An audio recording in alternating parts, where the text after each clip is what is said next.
So I think in aggregate we see a very encouraging result from our spring sales so far in Shanghai, but also the global Asian collector participation. We saw a pretty robust level of activity.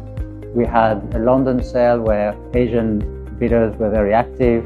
They brought in the surrealist sale about a third of the value that was sold. So Asia has always been a very important pillar of Christie's strategy globally. It's a region where our shareholders have consistently wished to invest.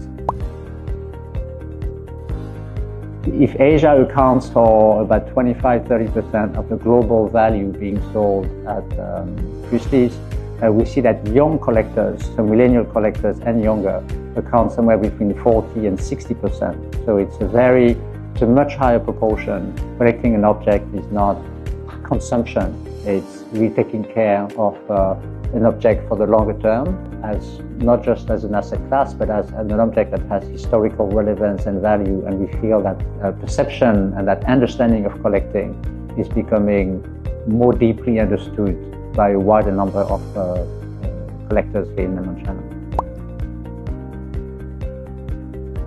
For the past years, I think we've seen a deepening for mainland Chinese collectors. We've seen a deepening of the spectrum of collecting. So from more classic Asian, classic Chinese objects into more contemporary, but also into more Western. We see a deepening of the number of categories where they're showing interest, and in each of these categories we see further deepening the type of objects. And now we see more of them being interested in vintage watches, so watches from the 60s, from the 70s, which are very iconic watches to collect.